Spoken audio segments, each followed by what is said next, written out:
tidak terbatas. Roh Kudus-Mu tidak terbatas.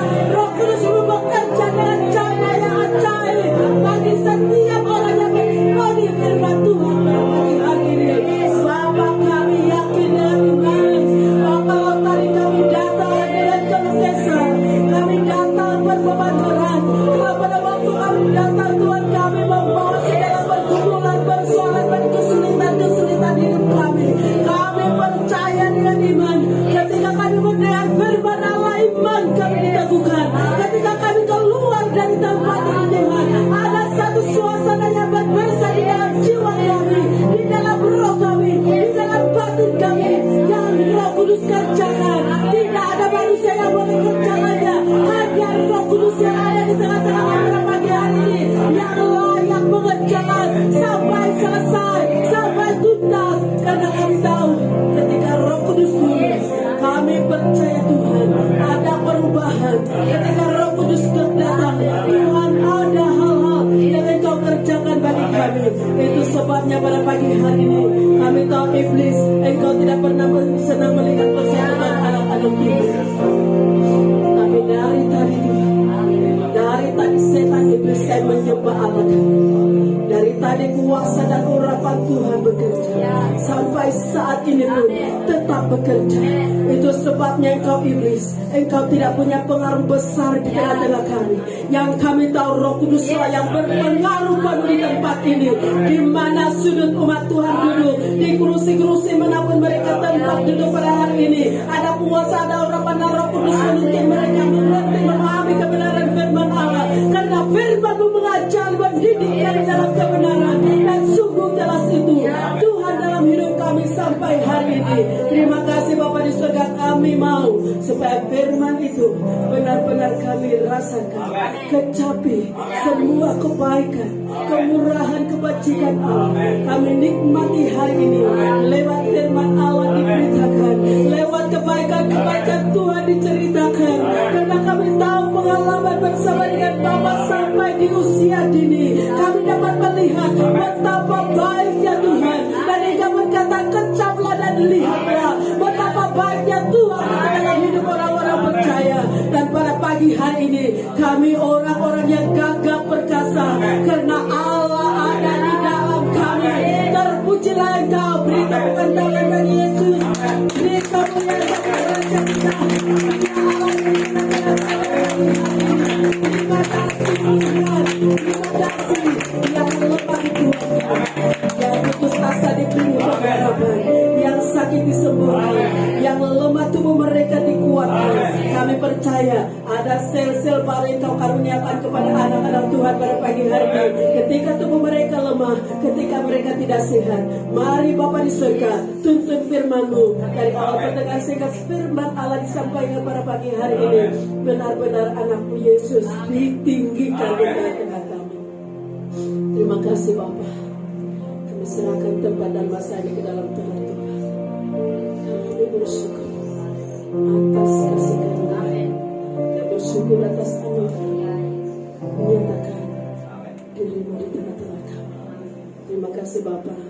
Kami serahkan semua ini ke dalam tangan Tuhan dengan mengucap syukur dalam nama Yesus. Amin. Beri tepukan tangan bagi Tuhan. Alisra di tempat.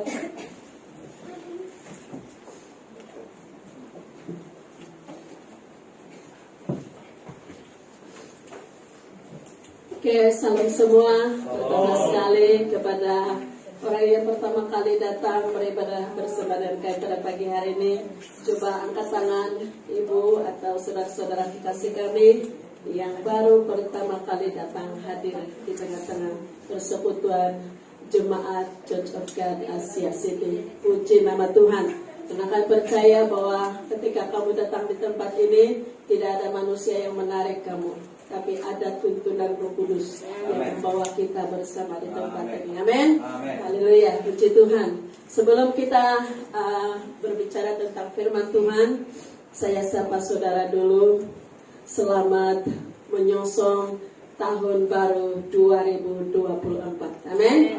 Jadi kita percaya pada tahun ini adalah tahun di mana ada sesuatu kegerakan yang luar biasa terjadi dalam hidup kita, pribadi lepas pribadi. Nah, sebelum itu orang bilang sapaan itu adalah satu identity bagi setiap kita ataupun dalam satu organisasi atau dalam satu persekutuan. Jadi biasanya jemaat di tempat ini kalau menyapa jemaat-jemaat yang lain punya power luar biasa. Amin. Haleluya. Jadi kita try dulu. Apa kabar jemaat Asia City? Luar biasa. Yes. Haleluya. Beri tepukan tangan bagi Yesus. Haleluya. Apa tersedia slide saya di sana?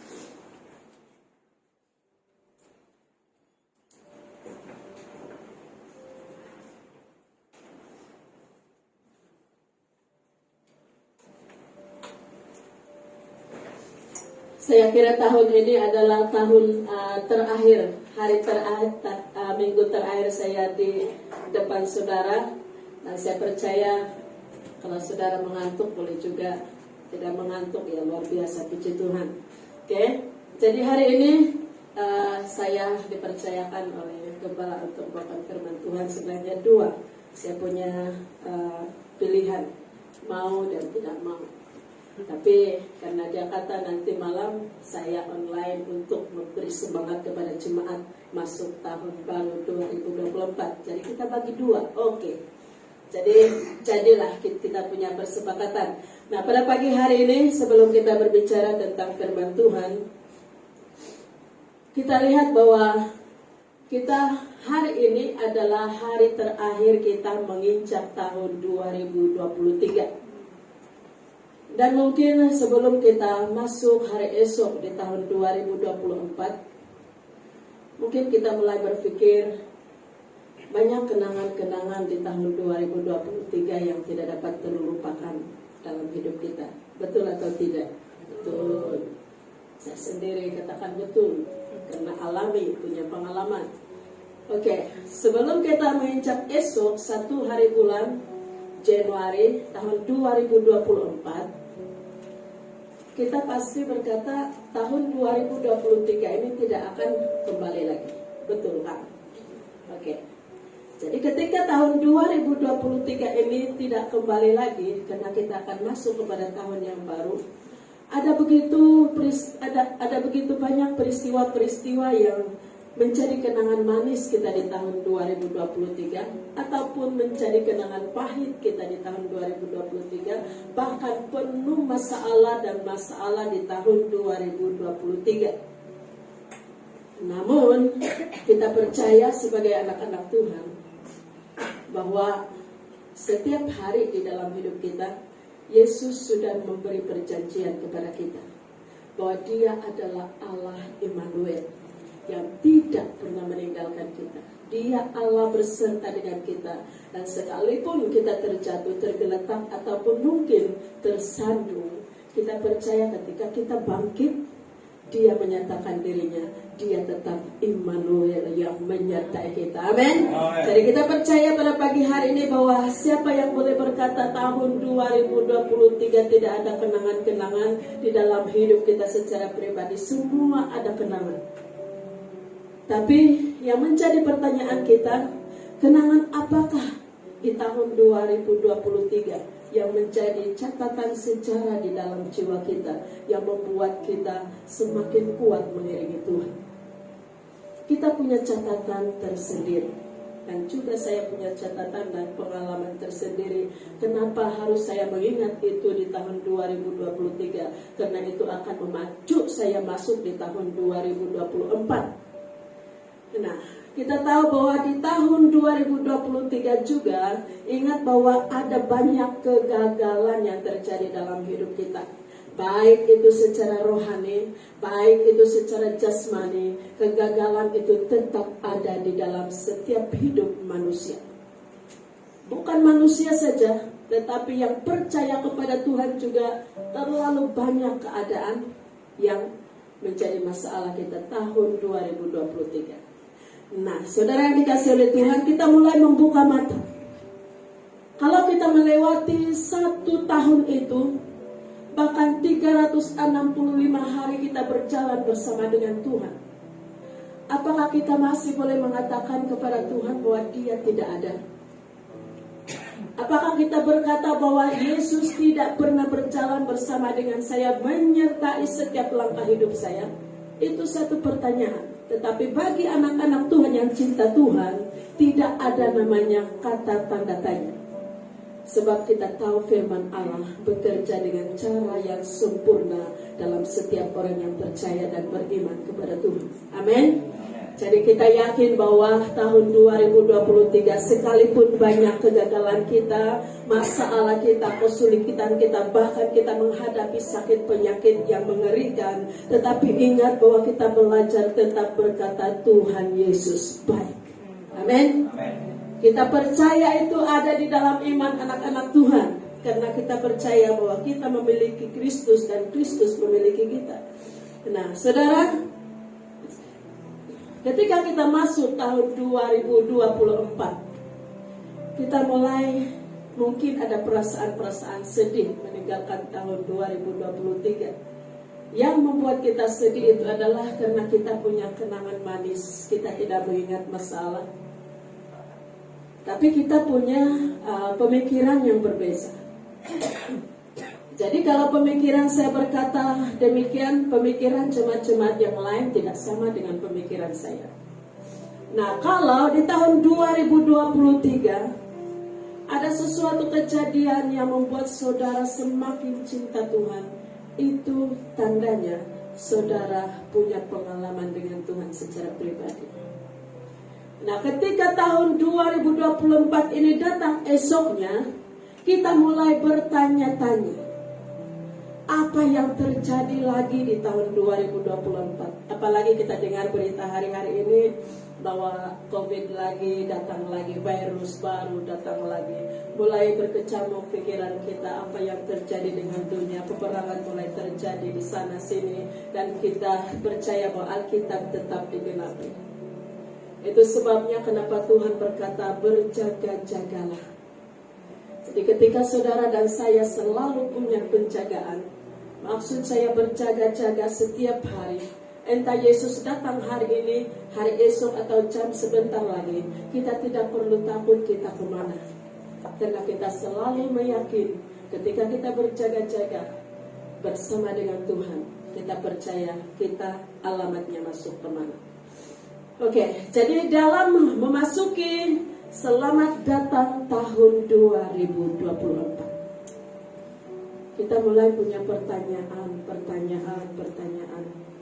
Tahun depan, besoknya kita mulai tambah usia setahun lagi. Mau lah kan? 1 tahun lagi usia baru lagi. 1 tahun Tuhan tambahkan, puji Tuhan.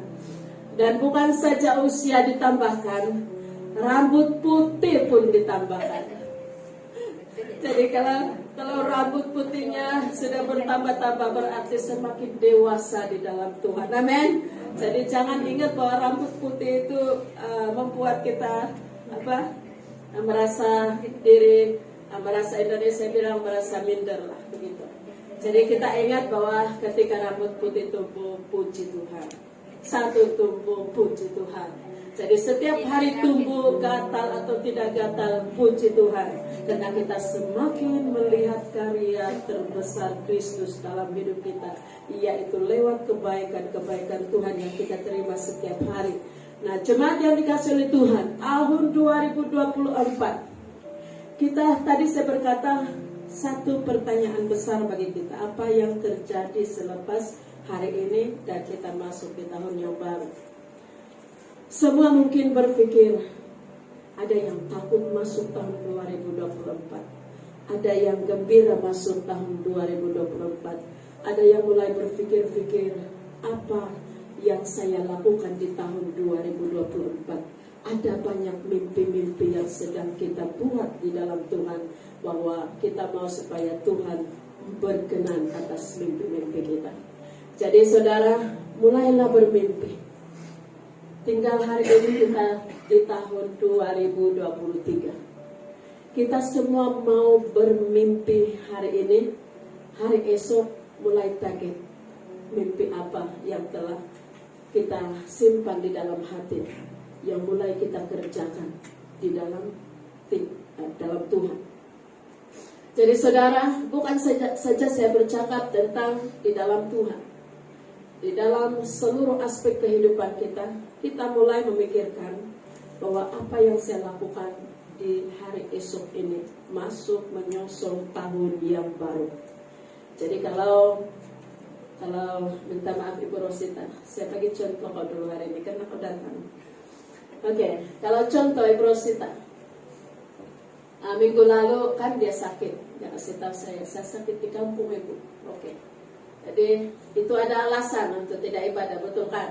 Oke, batuk-batuk kuat, oke lah, demam, sakit, beringus.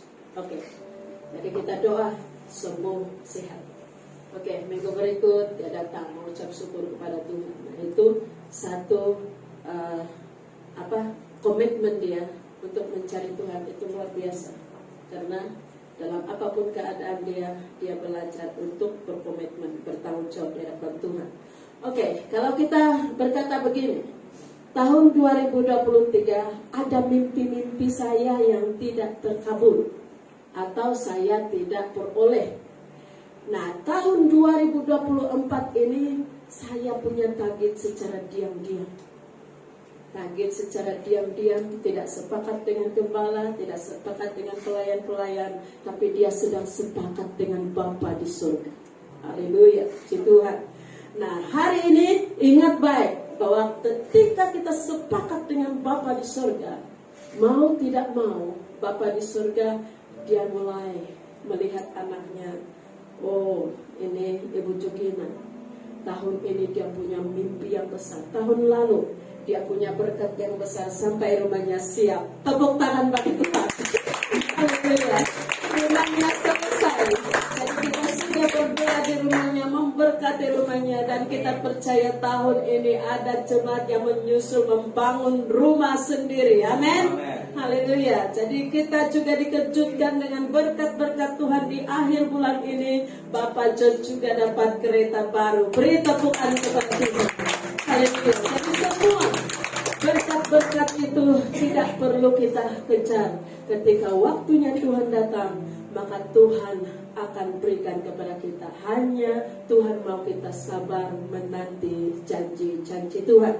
Oke, puji nama Tuhan. Nah, saudara yang dikasihi oleh Tuhan, saya percaya. Dan sebentar kalau gembala mendoakan jemaat yang punya visi, tidak perlu mungkin kita beritahu gembala. Hanya sepakat dengan Bapa di surga. Gembala doakan saja, nanti aku kasih tahu Bapa di surga. Tidak perlu aku sebut sampaikan kepadamu, karena terbatas memang kau berdoa gembala. Tapi kalau Bapa di surga dan antara anak dan Bapa, dia langsung membuka telinga mendengar suara anaknya.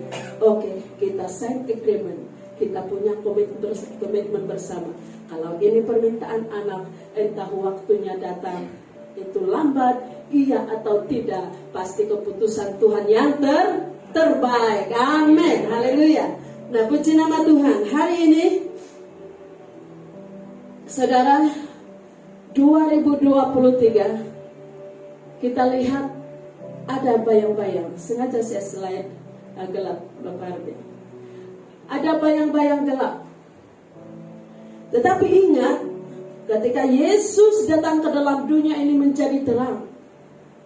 Ketika Yesus menawarkan keselamatan kepada manusia, ketika dia berkata, akui dia dengan mulut dan ucapkan dengan perkataan, terima dia sebagai Tuhan dan Juru Selamatnya, maka terang itu mulai datang. Ketika kegelapan dunia ini terjadi, belum terisi apa-apa oleh Bapa.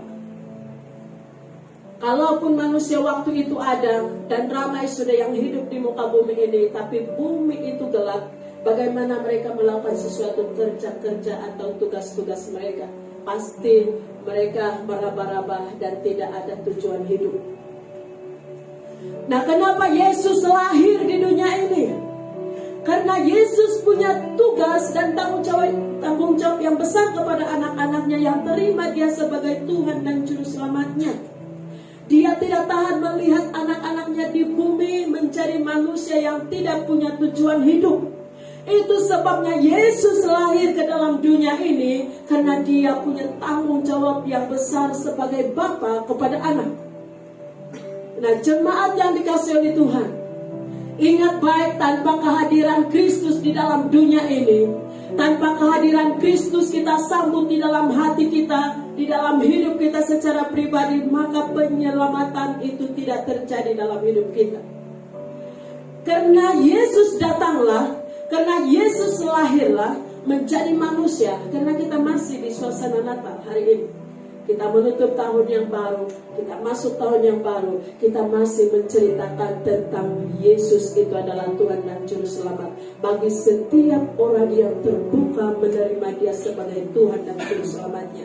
Dan kita percaya tujuan kita pasti kemana ketika kita terima Yesus sebagai Tuhan dan Juru Selamat kita secara pribadi. Jadi jangan tangguh-tangguh. Kalau di antara anak-anak Tuhan yang ada di online hari ini belum menawarkan Yesus masuk di dalam hatinya secara pribadi, ingat baik, percaya bahwa kita tidak punya tujuan hidup ketika kita tidak memiliki Yesus secara pribadi dalam hidup kita.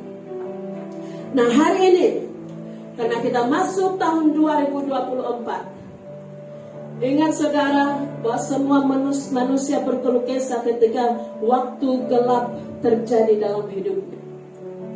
Semua manusia berkeluh kesah dan tidak melihat sesuatu yang baik di dalam hidupnya ketika hidupnya gelap dan tidak memiliki Yesus secara pribadi.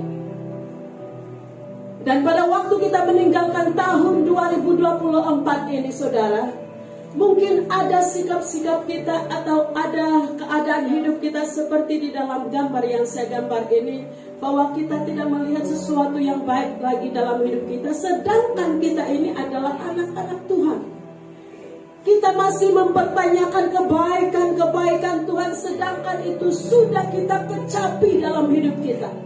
Tapi ada masa-masa kita seperti gambar yang saya gambarkan ini, di dalam kehidupan kita masih ada gelap, masih tidak ada sirna, tidak ada pengharapan. Sebab kenapa? Kita masih mempertanyakan tentang anugerah Tuhan. Kita masih mempertanyakan tentang kasih karunia Tuhan. Kita masih mempertanyakan kebaikan Tuhan yang sudah kita kecapi setiap hari. Dalam usia kita semakin menjauh dari tahun ke tahun, kita tidak tahu, kata firman Tuhan, selangkah saja jarak maut itu ada dalam hidup kita. Dan satu yang kami sedih beberapa hari yang lalu saudara, teman kami hamba Tuhan, mereka melayani Christmas di Kota Marudu, salah satu cawangan gereja mereka di sana. Waktu gembala menghubungi salah satu jemaat, sebenarnya bukan tujuan untuk menghubungi hamba Tuhan yang kemalangan ini, tapi karena dia juga berjemaat di sana dulunya dan juga pernah berjemaat dengan kita. Jadi maksudnya kami bertamu di rumah untuk berdoa. Lalu spontan dia bercerita, rumah kosong. Mulai gembala bertanya, kemana semua orang? Dia bilang mama di kampung, lalu kami di Beaufort. Lalu bapak dan mama waktu Marudu menjenguk ini. Mulai kami tahu bahwa hamba Tuhan ini mereka kemalangan di Kota Marudu. Lalu kami rasa sangat sedih lah, karena memang satu tim dalam pelayanan dan sangat kenal sekali. Dan apalagi mereka beri kami video yang dalam keadaan berdarah-darah.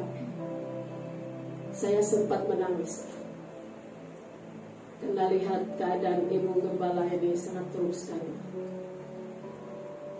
Jadi saya boleh berkata bahwa pada waktu mereka mengalami kemalangan begitu kan, mereka melihat seperti ini juga. Mereka dalam kegelapan, mereka sepertinya hilang pengharapan.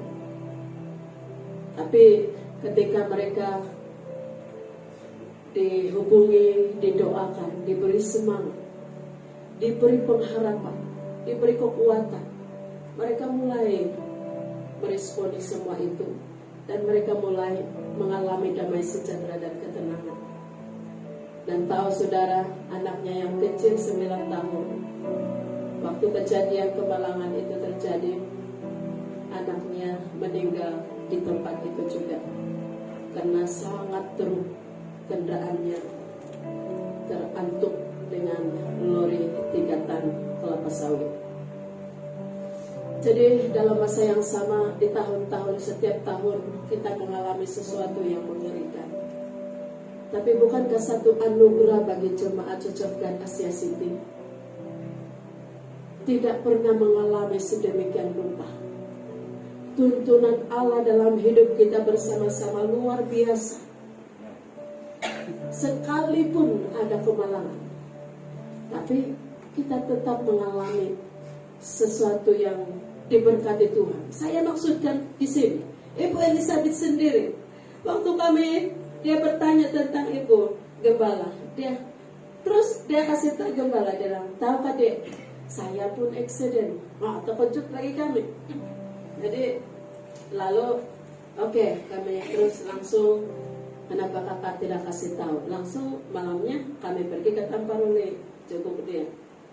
Bila kami lihat kereta dia boleh dikatakan rusak turun, tapi ibu ini sehat walafiat tanpa lebam. Beri tepukan tangan saya. Bukankah itu satu anugerah terbesar bagi jemaat Tuhan di sini? Tidak apa-apa itu kereta rusak, kan boleh diperbaiki. Tapi kalau kita punya tulang patah-patah, sekalipun pakai besi, segala besi yang paling canggih pun tidak akan normal seperti biasa. Nah, itu kan terjadi kepada hamba Tuhan yang kemalangan baru-baru ini. Sangat mengerikan. Nah, kenapa saya bawa kita dalam cerita ini? Supaya kita menyadari bahwa tahun-tahun kita itu sebenarnya ada sesuatu yang mengerikan di dalam hidup kita. Cuma kita tidak tahu. Hanya Bapa yang tahu. Bapa di surga yang tahu. Itu sebabnya apa yang kita lakukan di tahun 2023. Kalau komitmen kita beribadah kepada Tuhan itu kurang, ataupun komitmen kita mencari Tuhan itu masih suam-suam dan masih bertanya-tanya tentang kebaikan Tuhan, kita belajar semua bertobat, termasuk saya. Jadi saya mau supaya ketika saya mulai keliru mempertanyakan kebaikan Tuhan, saya berdoa itu jangan terjadi dalam hidup kita semua. Nah, saya mau supaya tahun 2024 ini kita mulai mencipta satu sejarah bersama dengan Tuhan. Hanya aku dan Bapa tahu. Hanya jemaat dan Bapa saja. Mengikat perjanjian, mengikat komitmen bahwa beribadah kepada Tuhan itu haruslah dengan penuh kesungguh-sungguhan. Amin. Jadi kita percaya bahwa tahun ini adalah tahun pelipat gandaan iman jemaat Church of God Asia City. Beri tepukan tangan bagi Yesus. Haleluya. Oke, hari ini karena kita melewati tahun 2023, maka kita memasuki tahun 2024 ini dengan satu falsafah kehidupan, yaitu tema yang sederhana dan sangat difahami. Tema yang kami sepakati angkat pada hari ini 31 Desember adalah melupakan apa yang telah di belakang dan mengarahkan apa yang di hadapan atau di depan kita. Nah, saudara, kita ingat bagaimana Rasul Paulus itu luar biasa. Dia adalah penginjil yang tidak ada tanding, tidak ada taranya. Luar biasa, Rasul Paulus. Kadang bila saya membaca dia punya pengalaman hidup dengan Tuhan, kan saya sendiri rasa cemburu dengan Rasul Paulus. Dan saya ingat waktu dulu komitmen saya untuk full time melayani Tuhan. Kata pemimpin kami, kata guru-guru kami begini. Ketika kamu keluar dari sekolah, tidak ada kunci lain. Satu kunci saja kami bagi. Apa itu kunci dia? Dia bilang, lakukanlah perkara-perkara yang kecil saja. Tidak perlu langsung yang besar-besar. Itu kan sendiri Tuhan mengaruniakan segala sesuatu yang terbesar ketika kita melakukan hal-hal yang kecil. Nah, saudara, saya tanam ini dalam hidup saya. Kalau dilihat secara pendidikan, mungkin saya pun berpikir, kenapa Tuhan pilih saya sejauh ini sampai di detik ini, saya tetap melayani Tuhan. Semua itu karena anugerah Tuhan saja. Nah, kalau kita lihat di dalam apapun posisi-posisi, saya sebenarnya juga bertanya dalam diri saya, sebenarnya saya tidak layak untuk Tuhan. Tapi kenapa Tuhan melakukan itu dalam hidup saya? Sebab satu prinsip yang Dia lihat adalah melakukan perkara-perkara yang kecil. Tidak langsung kalau jadi orang besar, karena memang prinsip firman Tuhan begitu. Nah, kesetiaan juga itu ada di dalam setiap hidup, setiap anak-anak Tuhan yang terpanggil, terpilih menjadi umatnya. Jadi saudara yang dikasihi oleh Tuhan, kita percaya bahwa tahun 2024 ini kita harus melakukan satu kesimpulan di dalam hidup kita, bahwa mulai belajar melupakan sesuatu di tahun 2023. Semua yang menyedihkan, semua yang mengecewakan, semua yang menjadi kegagalan kita, semua hal-hal yang buruk dalam hidup kita, kita mulai berkata kepada Tuhan, bukan dengan kekuatan kita, tapi kekuatan Roh Kudus, berkata kepada Bapa, Tuhan, aku mau tinggalkan semuanya itu, aku mau melupakan semuanya itu, dan saya mau mengarahkan dalam satu kehidupan yang baru di tahun 2024. Nah, itulah tadi saya berkata bahwa hanya kita dan Bapa saja mengikat perjanjian. Bahwa apa yang sedang kita visikan, apa yang sedang kita mimpikan di dalam hidup kita ini, sehingga Tuhan setuju dengan apa yang menjadi mimpi dan visi kita ke depan. Nah, jemaat yang dikasihi oleh Tuhan, mustahil Tuhan lupa. Tahun 2023 kalau ada sesuatu perkara yang memang itu adalah bahagian kita belum terjawab oleh Tuhan, ingat bahwa Dia akan jawab di tahun 2024. Amin. Beri tepukan bagi Tuhan. Kita percaya pelajar-pelajar yang lemah di dalam pendidikan, kita berdoa mereka punya arahan di dalam diri mereka tahun ini, mereka akan menjadi pelajar yang terbaik. Amin. Kita percaya bahwa anak-anak Tuhan di tempat ini, anak-anak sekolah minggu di tempat ini adalah anak-anak yang luar biasa di dalam pendidikan. Karena kita tahu Tuhan memberkati hikmat, Tuhan memberkati pengetahuan, bahkan mereka dikaruniakan di dalam banyak potensi untuk satu tujuan, Tuhan dimuliakan di dalam pribadinya. Amin. Jadi kita percaya semua itu Tuhan lakukan dalam hidup setiap anak-anak ketebusannya. Nah, saudara yang dikasihi oleh Tuhan, dalam Filipi 3 ayat yang ke-13 hingga ayat yang ke-14, di sini Rasul Paulus berkata, saudara-saudara, aku sendiri tidak menganggap bahwa aku telah menangkapnya, tetapi ini yang kulakukan, aku melupakan apa yang telah di belakangku dan mengarahkan diri kepada apa yang di hadapanku, dan berlari-lari kepada tujuan untuk memperoleh hadiah, yaitu panggilan sorgawi dari Allah dalam Kristus Yesus. Saudara, Paulus ini saudara luar biasa. Jadi sebelum saya masuk kepada keluar biasaan Paulus, kita lihat dalam terjemahan bahasa Melayu. Ini kan terjemahan bahasa Indonesia di atas itu. Kemudian saya mau perlihatkan kita terjemahan bahasa Melayu. Saudara-saudaraku, sebenarnya aku tidak menganggap bahwa aku sudah berjaya memenangi hadiah itu. Tetapi satu perkara aku lakukan. Aku melupakan apa yang di belakang dan berusaha dengan gigih untuk mencapai apa yang di hadapan. Kenapa kita warnakan merah dalam setiap perkataan yang terwarna merah? Karena itu adalah satu kalimat yang penting yang harus kita pikirkan baik-baik. Karena kita masuk tahun baru 2024. Nah, saudara yang dikasihi oleh Tuhan, Ini tujuan Paulus menuliskan suratnya kepada jemaat yang ada di Filipi. Pada waktu itu saudara, jemaat Filipi sebenarnya orang-orang yang bukan kaya raya. Mereka adalah golongan sederhana hidupnya. Bahkan mereka mengalami penderitaan dan penderitaan karena Injil, tapi mereka tetap terima dengan penuh sukacita. Surat ini dikatakan bahwa surat ini, saya heran kenapa dikatakan surat sukacita.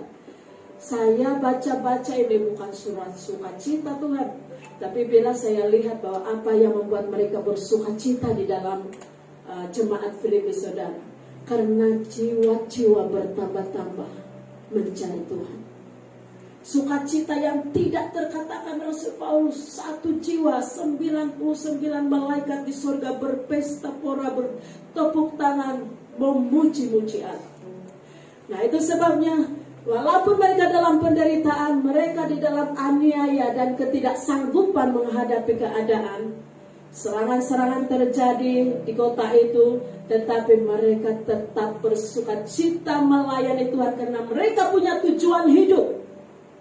Kalau mereka tidak punya tujuan hidup, sudah pasti waktu mereka menderita karena Injil, karena hal-hal yang membuat mereka menderita pada waktu itu, sudah pasti mereka meninggalkan kota Filipi. Mereka berkerumun, berduyun-duyun keluar dari kota Filipi, dan mereka pergi ke tempat daerah-daerah yang lain. Tapi tidak, mereka tinggal di tempat, bahkan mereka melakukan tugas yang terbesar. Ketika Paulus berada di dalam penjara, ada anak-anak Tuhan datang ke sana melihat Paulus, dan lewat daripada perhubungan mereka di situ, Paulus menulis surat kepada jemaat bahwa aku selalu mendoakan kamu. Jadi dengan doa itu saudara, kita tidak boleh main-main. Entah doa sederhana ataupun mungkin kita merasa doa itu hebat, namanya doa. Tuhan berkata, 1-2 orang sepakat meminta dalam nama Yesus, aku akan melakukannya. Amin. Jadi saudara, jangan lecehkan persekutuan yang kecil. Jangan lecehkan persekutuan doa, karena Tuhan hadir di sana, mendengar suara anaknya dan melakukan itu dengan cara yang ajaib kepada setiap anak-anak Tuhan. Nah, jemaat yang dikasihi oleh Tuhan, kita lihat Paulus itu dalam firman Allah yang hidup, lagi ada penjelasan yang kurang kita pahami dalam 2 bahasa itu.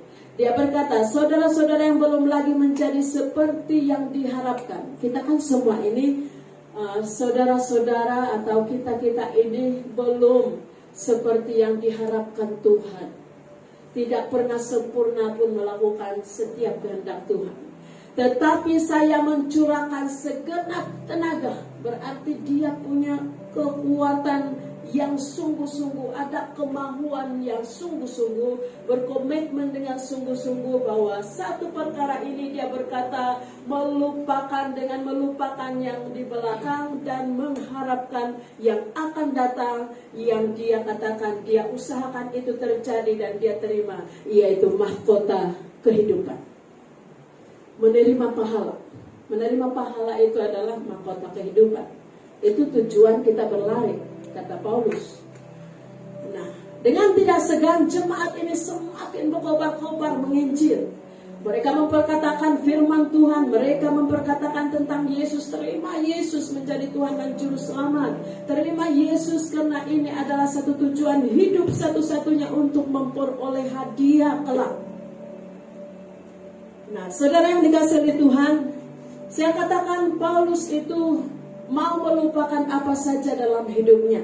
Kalau kita lihat pintarnya Paulus, dia orang luar biasa. Dia punya kepemimpinan yang hebat luar biasa.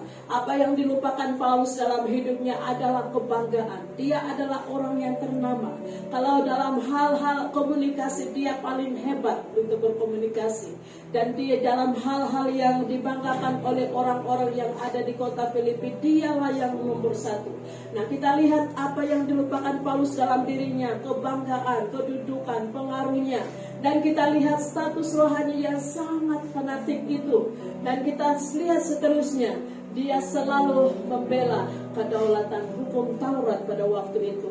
Tetapi kita lihat dalam akhir hidupnya nanti, dia juga mempraktikkan keagamaan yang tidak bercacat. Berarti dia adalah orang-orang yang penuh hukum, yang tidak boleh dibantah ketika dia berkata tentang hukum.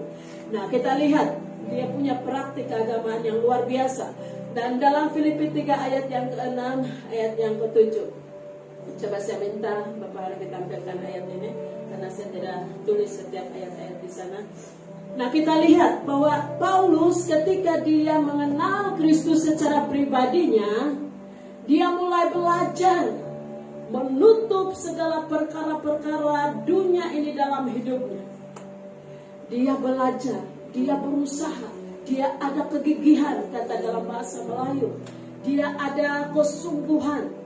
Dia mau supaya dia ini benar-benar melupakan segala perkara di dalam dirinya yang satu ketika menjadi kebanggaannya. Ketika dia mengenal Kristus, dia berkata bahwa ketika Yesus dia terima sebagai Tuhan dan Juru Selamat, semua yang tertulis di dalam kehidupannya secara manusiawi, secara dunia, dia berkata, aku lupakan semuanya itu, kuanggap rugi dan kuanggap sampah, sebab pengenalan akan Kristus Yesus. Nah, saudara yang dikasihi oleh Tuhan,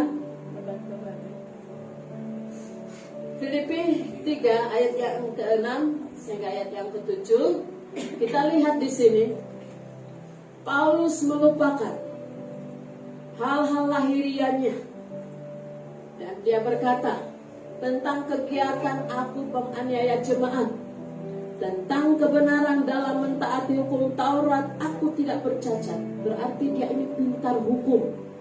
Kalau di kampung-kampung kita kali mungkin bolehlah katakan itu ketua kampung lah.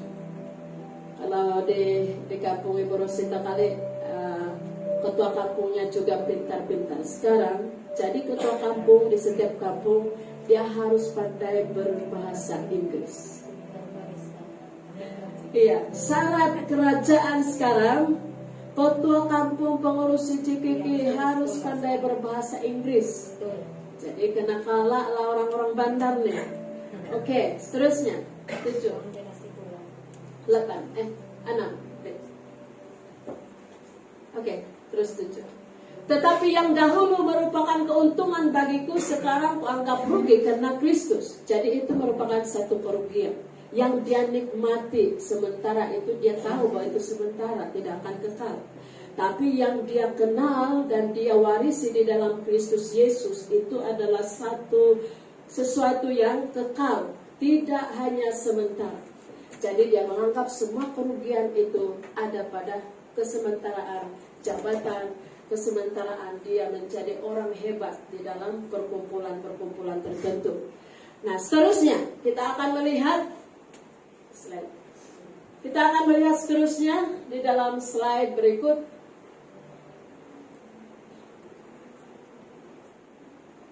Di dalam Rasul Paulus ingin melupakan semua apa yang di belakangnya. Saudara, tadi saya berkata bahwa Rasul Paulus punya tekad. Dia punya kemauan, dia punya kesungguhan yang luar biasa. Dia memiliki kemauan untuk keluar dari kebiasaan yang sering dilakukannya. Mungkin boleh kita terjemah seperti ini. Dalam hidup kita setiap hari, orang bilang kita tidak melihat satu dengan yang lain. Dimanapun kita berada, kita tidak pernah melihat satu dengan yang lain. Selepas kita keluar dari gereja ini, kita mengurus kehidupan masing-masing dari hari ke hari.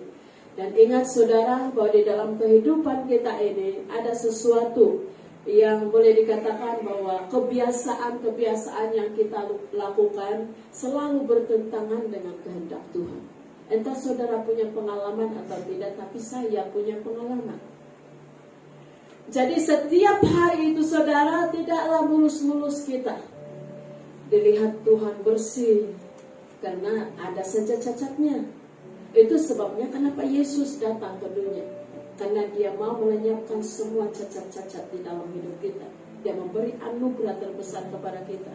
Ketika kita memiliki Yesus, maka sesuatu perubahan terjadi dalam hidup kita. Sekalipun kata firman Tuhan, dosamu semirat berbisi sekalipun, Tuhan berkata, Dia boleh pulihkan itu.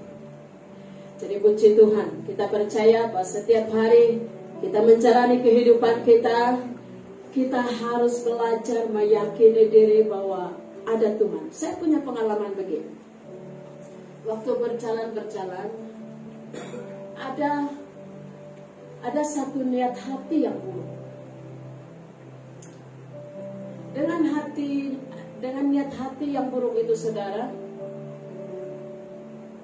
Roh Kudus langsung memberitahu hati nurani saya, jangan. Dalam pemikiran yang buruk, mulai busuk hati, Roh Kudus berkata, ada Tuhan. Jadi itu hidup sehari-hari kita. Jadi tidak ada satu manusia pun kebal dengan dosa. Siapapun kita tidak kebal dengan dosa. Namanya dosa membawa maut. Kecil atau besar, tidak ada namanya kecil atau besar, namanya dosa membawa maut. Nah, mungkin kita berpikir seperti ini. Nah, apa-apalah curi gula-gula satu biji begitu. Oke. Ada masa-masa kita berpikir begini, ada Tuhan. Macam budak kecil lah, macam anak sekolah minggu, ada Tuhan. Terus hati nurani berbisik, kecil-kecil kau buat, lama-lama besar tuh kau buat. Nah, lagi terhalang lagi. Jadi mulai lagi meresponi dari kehidupan kita sehari-hari. Selalu ada kegiatan-kegiatan jahat di dalam hati kita. Kita tidak berjalan setiap hari dengan mulus dan cantik di hadapan Tuhan. Tapi kita bersyukur karena kita punya Allah yang luar biasa. Ketika kita bersalah, ketika kita salah, Dia mengingatkan ada Tuhan. Hati nurani berbicara, tidak boleh begitu. Kita mulai berhenti secara diam-diam. Kita bergumul dengan diri kita sendiri, berdoa kepada Tuhan supaya kita dilepaskan dari kebiasaan-kebiasaan buruk. Oke, tidak perlu baca ayat itu. Seterusnya. Oke, tadi saya katakan Paulus punya komitmen yang luar biasa untuk melupakan, dan dia punya kemauan dan kesungguhan yang luar biasa untuk melupakan segala perkara-perkara di dalam hidupnya untuk satu tujuan, yaitu memperoleh mahkota kehidupan.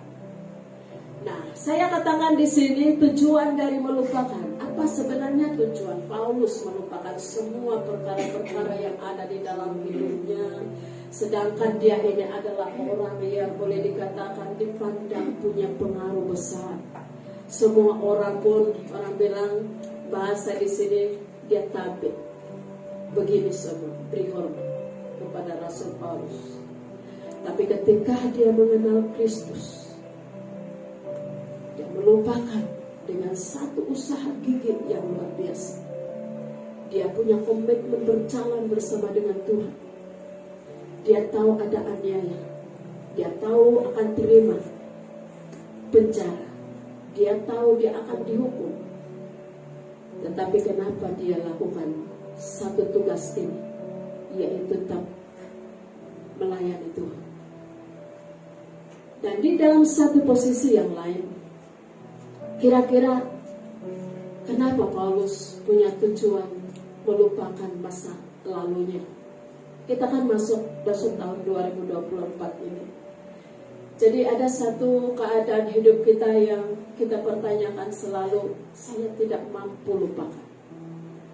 Tetapi firman Tuhan tetap berkata dan menjawab kita, bahwa yang kuat itu siapa sebenarnya di dalam hidup kita?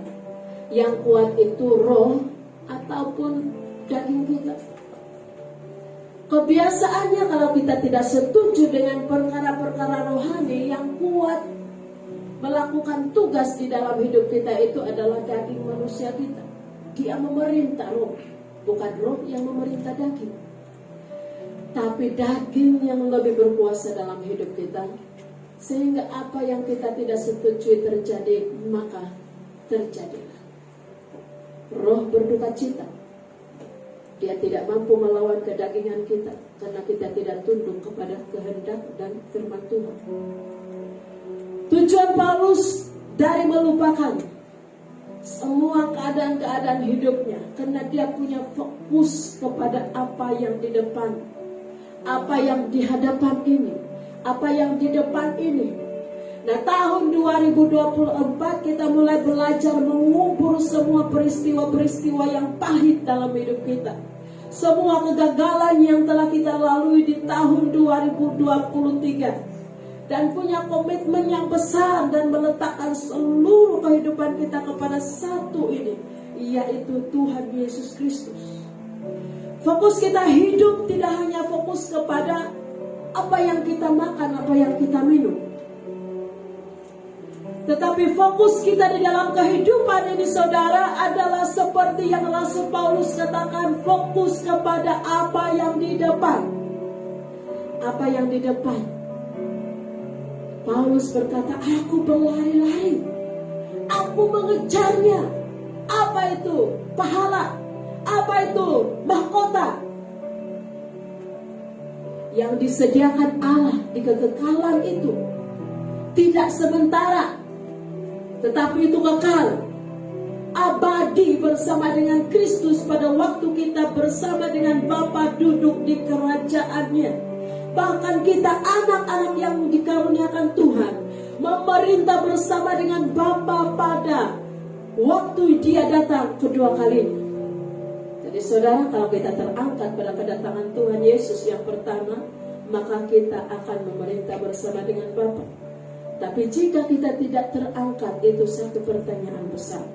Jadi kita harus belajar berjaga-jaga mengikut Tuhan, mengiring Tuhan. Nah, fokus daripada Paulus, fokus kepada apa yang di depan. Itu sebabnya kenapa firman Tuhan berkata dalam kitab yang lain, berbahagialah orang yang tidak melihat tetapi percaya. Thomas sudah gagal beriman kepada Tuhan. Karena sekali aku percaya bahwa Dia Yesus, kalau saya menyucukkan jariku di lubang yang terpaku di tangannya, itu Thomas, jangan mencari Thomas.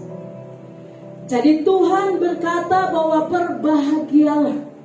Orang-orang yang berbahagia itu adalah kita yang ada di ruangan pada pagi hari ini, sedang mendengar firman Tuhan, sedang memperkatakan tujuan Allah dalam hidup kita.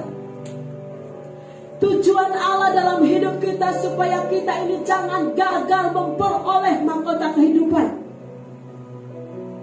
Tujuan saudara mengikut Yesus. Ketika kita mulai gagal, maka sia-sia pengorbanan kita mengiring Tuhan. Sia-sia pengorbanan Kristus 2000 tahun yang lalu menebus saudara dari semua kutuk, dari semua penyakit, dari semua keadaan yang tidak sirna, yang gelap. Nah, jemaat yang dikasih oleh Tuhan, ketika kita tahu tujuan kita hidup sebenarnya apa, maka kita tidak berpikir lagi hari Minggu itu hari apa. Mulai bertanya juga, mulai beribadah. Karena satu waktu kata firman Tuhan, latihan badan ini terbatas gunanya, tetapi ada nikmat, yaitu ketika kita datang kepada Tuhan, ada hal-hal yang kita tidak pahami, Roh Kudus kerjakan dalam hidup kita. Jadi saudara, saya dengan jelas berkata, semua kita jangan bermalas-malasan cari Tuhan. Jangan lagi kita berpura-pura cari Tuhan. Jangan tidak acuh cari Tuhan. Karena kita punya kepastian tujuan kita selamat masuk surga, menerima mahkota kehidupan. Jadi saudara, apapun kelelahan kita, apapun pengorbanan kita kepada Tuhan, kita ingat dalam 1 Korintus 15 ayat 58 berkata, Jeripaya kita tidak pernah sia-sia. Semua diperhitungkan Tuhan. Kecil atau besar pengorbanan kita. Kalaupun tidak dilihat oleh jemaat siapapun termasuk kami sebagai gembala di sini. Tapi ingat baik bahwa pengorbanan kecil atau besar yang kamu keluarkan korban kepada Tuhan. Firman Tuhan berkata, apa yang diberi tangan kiri jangan ditahu tangan kanan atau sebaliknya. Jika itu pernah kamu lakukan di hadapan Tuhan, ingat bahwa antara kamu dan Tuhan saja. Tidak ada manusia yang terlibat di dalamnya. Karena Yesus yang berperkara dalam hidupmu dan bukan orang-orang di sekelilingmu. Jadi itu sebabnya bila saudara berkomitmen di dalam Tuhan, perjuangkan habis-habisan sampai ke garis akhir, kata Rasul Paulus. Dia berlari menangkap sesuatu yang Tuhan sediakan janjikan, yaitu mahkota yang tidak boleh direbut oleh siapapun. Ketika dia berkata ini mahkota Bapak George, tidak ada orang yang boleh mengganggu. Ini dihaskan untuk dia. Dan mahkota Ibu Elsie, ini dihaskan untuk dia.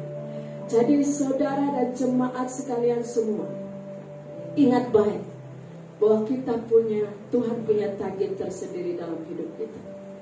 Jadi berkat-berkat Allah juga dilipat gandakan dengan cara yang berbeza. Sebab kenapa? Dia tahu ketika kita mengalami proses, Dia melihat iman kita. Ketika saudara beriman lebih kepada Tuhan, prosesnya lebih hebat.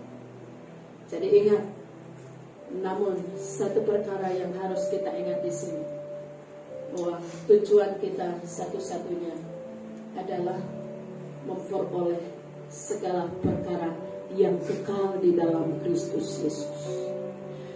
Nah seterusnya, apa fokus Rasul Paulus dalam hidupnya? Tujuan dari melupakan semua peristiwa-peristiwa kemanusiaannya sebelum terima Yesus. Dia belajar bertumbuh secara rohani. Dia belajar sehingga dia berkata kuasa kebangkitan Kristus menyatu di dalam hidupnya. Dan dia mulai mengenal kuasa kebangkitan Kristus itu. Dan dia mulai bertumbuh secara iman. Dia mulai bertumbuh secara rohani. Dan dia melihat perkara-perkara yang besar Tuhan kerjakan dalam hidupnya secara pribadi. Nah saudara yang dikasihi oleh Tuhan, ketika kita hidup bertumbuh secara rohani di dalam Tuhan, saya katakan tadi memang ada proses. Ada halangan-halangan yang menghalang kita bertumbuh di dalam Tuhan.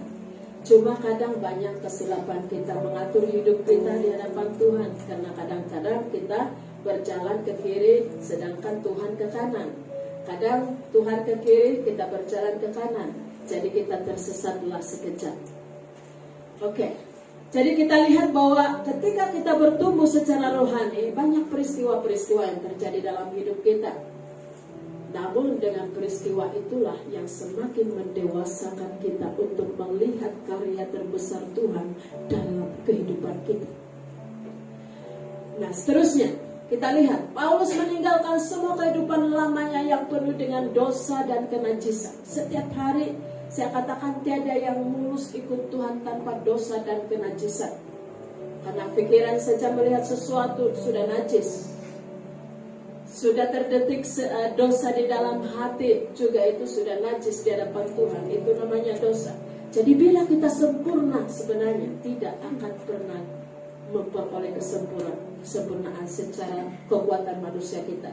Tapi itu sebabnya tujuan Yesus datang ke dalam dunia ini adalah membuat kita sempurna kelak dengan anugerah, dengan pemberiannya anaknya Yesus Kristus.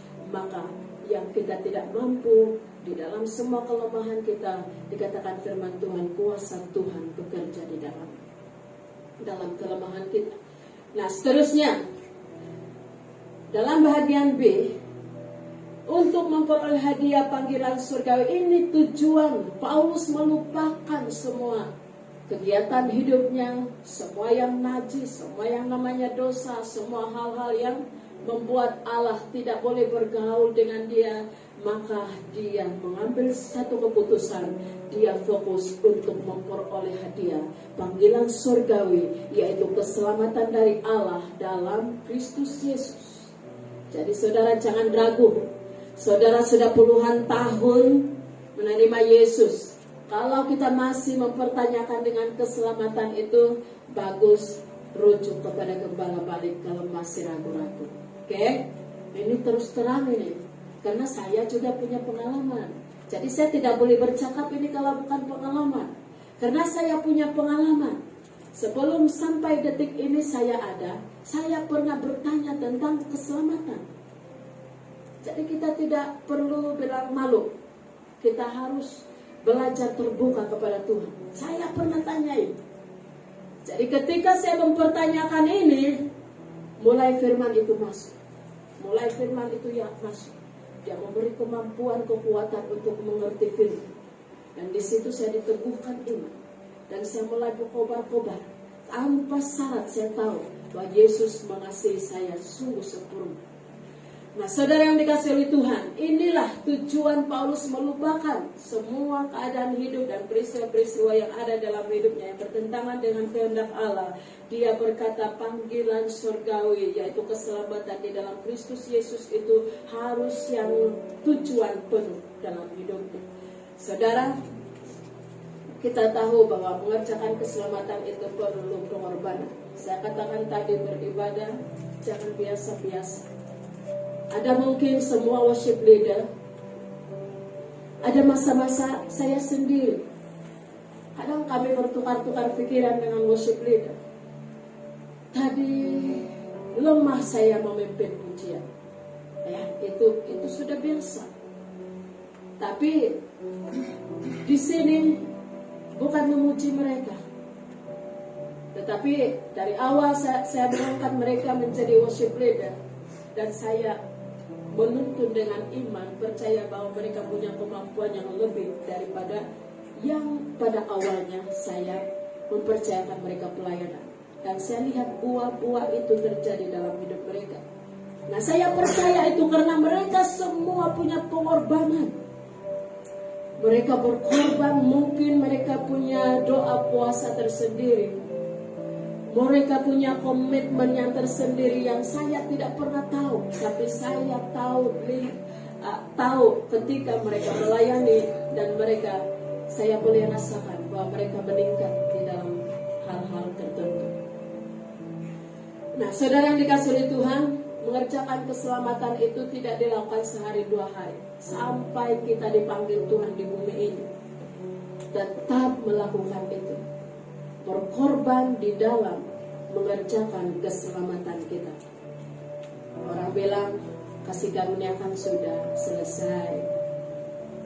Ya, kita tidak terlalu bergumul dengan itu pun. Tuhan tahu. Tidak. Tetap kita melihat kepada teks firman Tuhan. Di mana bahagian itu. Dan perlu jelas. Nah, dalam Filipi 2 ayat yang ke-12 berkata, ketika kita melakukan bahagian mengerjakan keselamatan, yang terjadi di dalam hidup kita itu sebenarnya buahnya apa? Ada buah ketaatan. Ada buah hidup sesuai dengan firman Tuhan. Di dalam semua perkara ini tidak mudah kita lakukan taat. Kalau mungkin sultan memerintah kita atau raja yang memerintah kita secara dunia pun, kita pun taat karena kita lihat. Tapi kalau Yesus kan tidak dilihat, Tuhan tidak dilihat. Tetapi kenapa saya kata tadi berbahagialah orang yang tidak melihat tetapi percaya? Karena kita punya keyakinan yang kuat bahwa ketika kita memiliki Yesus dan Yesus memiliki kita, kita percaya satu hal ini, tujuan kita pasti di mana kita berada kelak. Oke, jadi prinsipnya di sini, ketika kita mengerjakan keselamatan, otomatis buah dari hal pengorbanan kita mengerjakan itu ada ketaatan dan hidup sesuai dengan firman Tuhan. Nah, seterusnya, ini yang terakhir, bagian C. Paulus melupakan semuanya itu karena kenapa? Dia sangat rindu bersatu dengan Kristus. Rasa-rasanya kalau bersatu dengan Kristus itu punya pengalaman yang luar biasa, Bapak George. Tidak perlu, karena ini yang dilihat, yang kami lihat. Dia pasti kalau dia menceritakan ketika dia menyatu dengan Kristus, apa yang terjadi dalam diri saya, seperti orang gila. Kan ini pernah dikhotbahkan oleh Pendeta Philip Mantova. Ketika saya bersekutu dengan Tuhan, saya seperti orang gila. Saya tidak berhenti berkata-kata. Saya tidak berhenti berbahasa roh. Saya tidak berhenti menyembah Tuhan. 4 jam sehari menyembah Tuhan. Itu terlalu pendek masanya bagi saya. Ini Pendeta Philip Mantova. Kalau kita di sini hari Rabu, kami hanya bertiga untuk 1 jam di kaki Tuhan. Nah, itu sebabnya bukan kita bilang memuji Bapak George, dijauhkan Tuhan. Di dalam semua itu Tuhan dimuliakan. Tapi itu pertumbuhan jemaat itu kami tahu semua. Jadi satu yang kami doakan, jemaat semua boleh menyatu dengan Kristus. Sebelum kita dipanggil Kristus secara pribadi atau secara massal. Yang kami rindukan terjadi di jemaat Cucukan Asia City adalah menyatu dengan Kristus Yesus. Supaya apapun pengorbanan kita tidak sia-sia. Semua itu kita nantinya berhadapan dengan Bapa di surga. Semua perbuatan kita itu dipertanggungjawabkan di hadapan. Saya tidak menanggung perbuatan Ibu Elsie, Bapak George. Saya sendiri menghadap Tuhan mempertanggungjawabkan perbuatan saya. Tidak ada orang lain menolong, hanya saya dan Tuhan. Disitulah waktunya.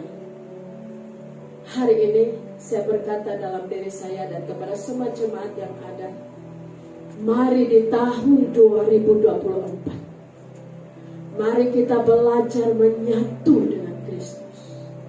Baik itu di dalam ibadah, baik itu di dalam program, baik itu di dalam apapun proyek gereja.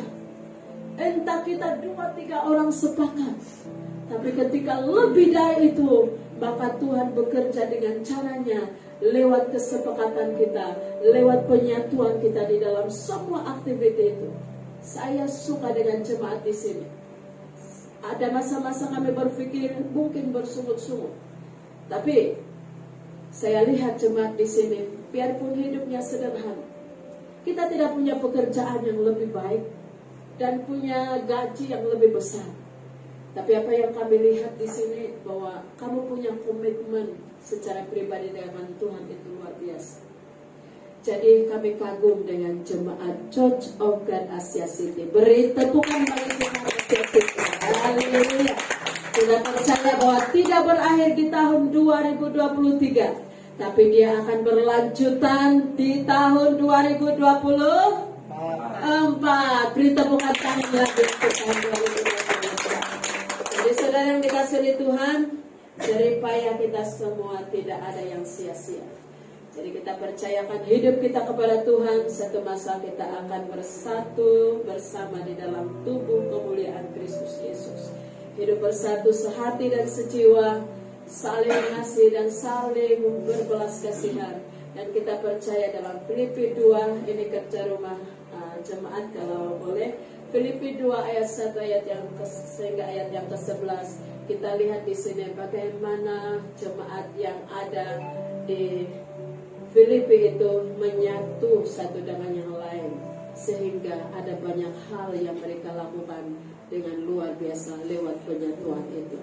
Jadi inilah gaya hidup jemaat di sana. Mereka bersatu dalam Kristus, mereka bersatu sehati dan sejiwa. Mereka belajar bersatu mengasihi dan saling membantu satu dengan yang lain. Dan banyak lagi hal-hal yang dilakukan oleh jemaat yang ada di Filipi.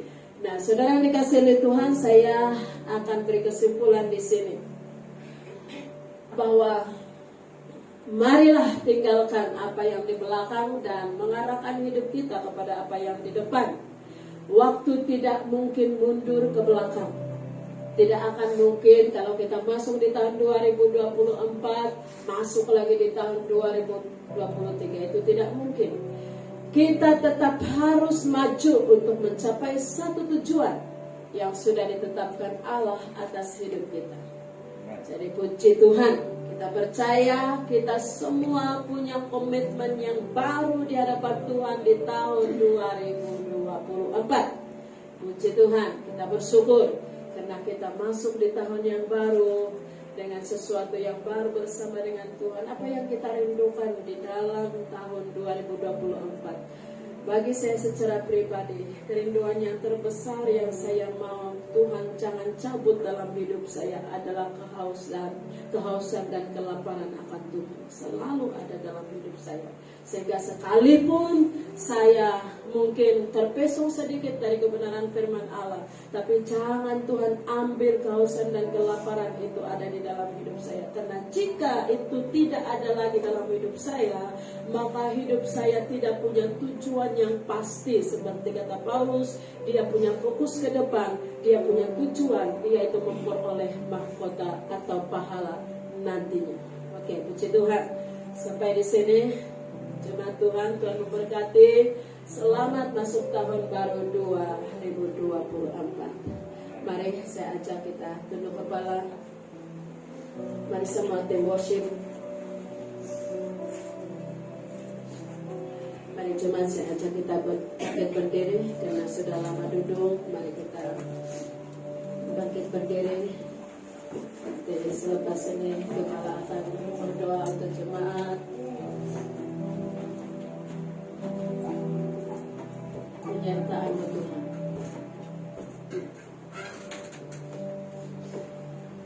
Anugerah-Mu sungguh sempurna dalam hidup kami Bapa. Penyertaan-Mu tidak pernah berhenti dalam hidup kami. Kalau di tahun 2023 begitu jelas penyertaan-Mu dalam hidup kami. Di tahun yang baru ini Tuhan tolong supaya ke semua umat-Mu, semua jemaat di tempat ini melihat lagi karya-karya terbesar Tuhan dalam hidup mereka masing-masing. Bahwa kami melihat pelipat gandaan itu Tuhan. Bahwa kami melihat mujizat-mujizat yang sebelumnya tidak pernah kami alami. Tapi di tahun 2024 kami punya iman yang besar bahwa Engkau sedang melipat gandakan iman jemaat Cecungkada Siasini di tempat ini untuk satu perkara-perkara yang membawa satu kemuliaan bagi nama Tuhan. Terima kasih Bapak. Mari kita bawa hati kita, bawa hidup kita, bahwa karena penyertaan Tuhan, karena anugerah Tuhan, maka kita masih boleh mengakhiri tahun 2023.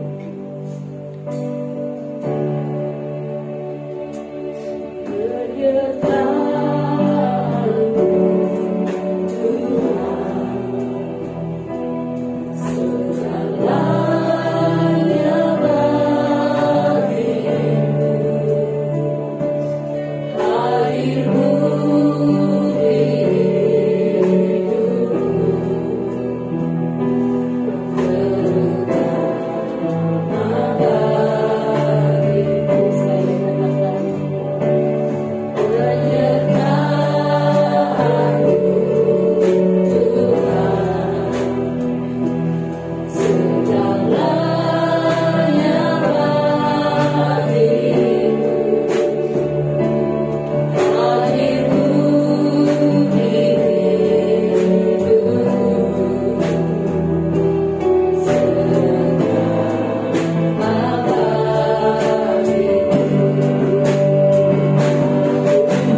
kasih Tuhan Yesus. Kami tahu Bapa, bahwa banyak karunia-karunia, banyak hal-hal yang khusus, banyak kelebihan-kelebihan yang khusus yang Tuhan tampilkan di dalam hidup kami. Namun kami tahu Tuhan Yesus Kristus, jangan karena hal-hal yang khusus ini kami banggakan, lalu melupakan siapa yang memberi, siapa yang menuburkan kepada kami. Dan juga jangan karena hal-hal yang khusus, hal-hal yang spesial ini Bapak, halangi keintiman hubungan kami dengan Tuhan. Terima kasih Tuhan Yesus. Satu kebanggaan kami bahwa Tuhan siapa kami di hadapan Tuhan hari ini. Lewat penebusan Yesus Kristus, maka kami adalah, haleluya, pribadi yang berharga di mata Tuhan. Bahkan firman-Mu berkata Tuhan, kami adalah milik. Menjadi milik Allah itu berarti menjadi hartanya Tuhan. Seluruh dunia ini tidak akan dapat dibandingkan dengan satu orang percaya di hadapan Tuhan. Sebabnya Bapa Surgawi, kerana harta yang indah ini yang Tuhan sudah taruh dalam hidup kami pelihara, kami pelihara sampai Yesus datang pada kali yang kedua. Terima kasih Tuhan Yesus, terima kasih Tuhan, terima kasih. Ampuni kami Tuhan, jika karena atribut-atribut ada kebanggaan-kebanggaan dalam hidup kami, sehingga timbul kesombongan, membuat kasih Kristus tidak boleh nyata di dalam hidup kami. Jangan karena atribut-atribut Bapa, sehingga kami Tuhan melihat diri kami lebih daripada orang lain. Tapi firman-Mu berkata bagi hari ini, bahwa semua itu kami harus lupakan. Dan kami harus melihat hidup kami, bahwa siapa kami di dalam Yesus Kristus. Terima kasih Tuhan, terima kasih. Berkati hamba-Mu dan Bapa Surgawi, kami berdoa untuk setiap jemaat-Mu yang hadir pagi hari ini. Beberapa jam dari sekarang, kami akan meninggalkan tahun 2023. Tahun lama. Banyak kenangan baik dan juga banyak kenangan pahit yang kami alami dalam hidup ini. Untuk hal-hal yang baik mendorong kami untuk menghadapi tahun yang ada di hadapan kami. Namun iblis juga akan menggunakan Tuhan hal-hal yang buruk, kegagalan, kesilapan, masa lalu kami yang tidak baik untuk menghalangi perjalanan kami sampai kepada tujuan, yaitu hidup bersama dengan Yesus. Untuk itu Bapak, melalui nasihat firman-Mu pagi hari ini, melalui nasihat firman pagi hari ini, kami harus melupakan semua penghalang di belakang dan menarahkan diri kepada apa yang ada di hadapan kami. Apakah yang ada di hadapan kami? Yaitu hidup semakin kenal Tuhan. Apa yang ada di hadapan kami? Yaitu panggilan surgawi. Apakah panggilan surgawi bagi kami? Itulah Bapa, membawa orang-orang untuk diselamatkan, memperoleh hidup yang kekal selamat. Terima kasih Tuhan Yesus. Terima kasih. Hormat kemuliaan bagi Tuhan dan yang ucap syukur dalam nama Yesus kami sudah berdoa. Amin. Haleluya. Dipersilakan duduk para jemaat. Puji Tuhan. Beberapa jam lagi kita